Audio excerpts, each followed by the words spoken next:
Morning students, मैं doctor Maya Agarwal, assistant professor business administration department SPC government college Ajmer. आज हम जो डिस्कस करेंगे वो हम देखेंगे बीमा के उद्देश्य, ये कार्य कि बीमा किस उद्देश्य से किया जाता है। हम पिछले लेक्चर्स में बीमा के बारे में काफ़ी कुछ जान चुके हैं कि बीमा किस प्रकार किया जाता है, बीमा क्यों किया जाता है और बीमा कितने प्रकार का होता है। तो जनरली हम देखें तो बीमा के हमने प्रकार भी देख चुके हैं, जीवन बीमा, अग्नि बीमा, समुद्र बीमा। इसके अतिरिक्त अन्य प्रकार के विविध बीमा भी हमारे सामने दिखाई देते हैं। तो आज हम देखेंगे कि बीमा का मुख्य उद्देश्य क्या है, बीमा का कार्य क्या है। तो हम देखें तो बीमा के जो कार्य को हम मुख्य रूप से 3 भागों में बांट सकते हैं। पहला है प्राथमिक उद्देश्य या कार्य, सेकंड है सहायक उद्देश्य या कार्य, एंड थर्ड है परोक्ष उद्देश्य या कार्य। मतलब primary function, secondary function and last indirect function.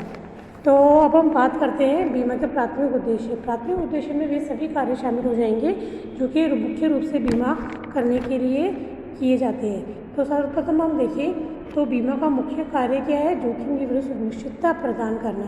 क्योंकि आज भविष्य हमारा अनिश्चित है, जोखिम हर जगह विद्यमान होती है और व्यवसाय क्योंकि जोखिम का खेल है तो बिना जोखिम के व्यवसाय नहीं किया जा सकता।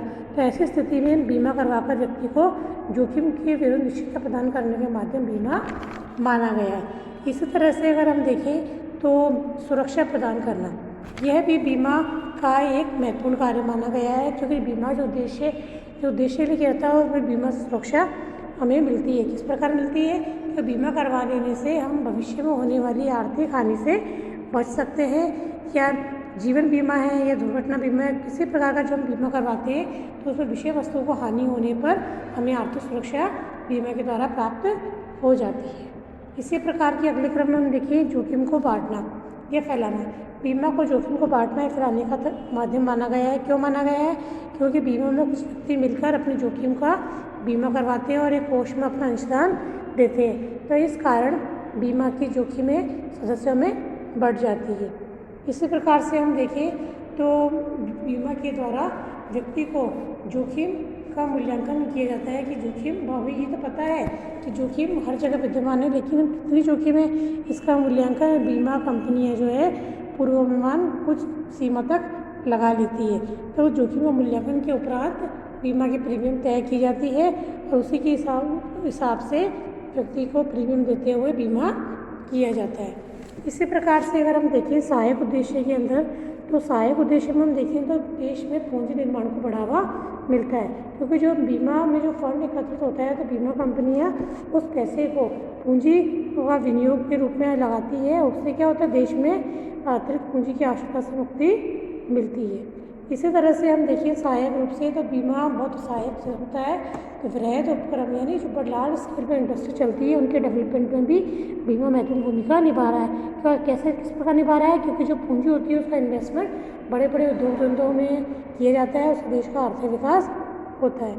इसी प्रकार से अगर हम देखें हानियों से सुरक्षा के लिए सावधान रहना या सतर्क करने में भी बीमा एक महत्वपूर्ण योगदान देता है। क्योंकि बीमा करवा लेने के पश्चात भी व्यक्ति को ये नहीं सोचना चाहिए कि मुझे लापरवाही बरतनी है।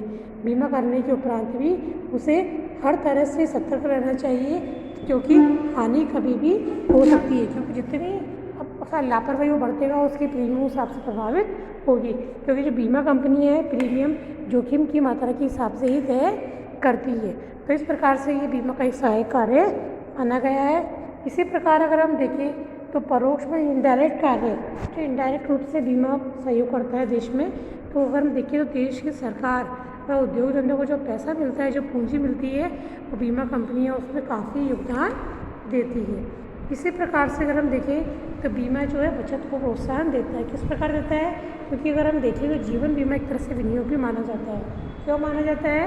क्योंकि जीवन बीमा में निश्चित है कि आपको पैसा मिलेगा, क्योंकि या तो व्यक्ति स्वयं जीवित रहेगा या फिर उसकी मृत्यु के उपरांत उसके नॉमिनी को पैसा दे दिया जाएगा। तो इस तरह से एक बचत का साधन भी प्रदान करता है। इसी प्रकार से देखिए तो हमारी भारत सरकार जो है बीमा करवाने पर करों में छूट भी प्रदान करती है, जो बीमा प्रोत्साहन के लिए दी जाती है।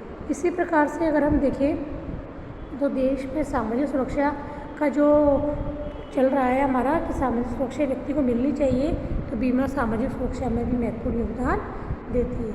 तो इस प्रकार अगर हम देखें तो बीमा जो प्रत्यक्ष अप्रत्यक्ष रूप से काफ़ी हद तक आर्थिक विकास में योगदान देती है और बीमा के द्वारा एक व्यक्ति मुख्य रूप से भविष्य में होने वाली जोखिम के विरुद्ध सुरक्षा प्राप्त करके अपने परिवार और अपने आर्थिक हित की रक्षा कर सकता है, जो कि बहुत महत्वपूर्ण कार्य होता है। तो इस प्रकार बच्चों आज हमने देखा कि बीमा किस प्रकार से अपने कार्य को करते हुए आर्थिक सुरक्षा प्रदान करता है और होने वाली आर्थिक हानि से व्यक्ति को बचाता है। तो इस तरह से ये बीमा के कार्य माने जाते हैं जो प्राथमिक सहायक प्रत्यक्ष रूप से किए जाते हैं।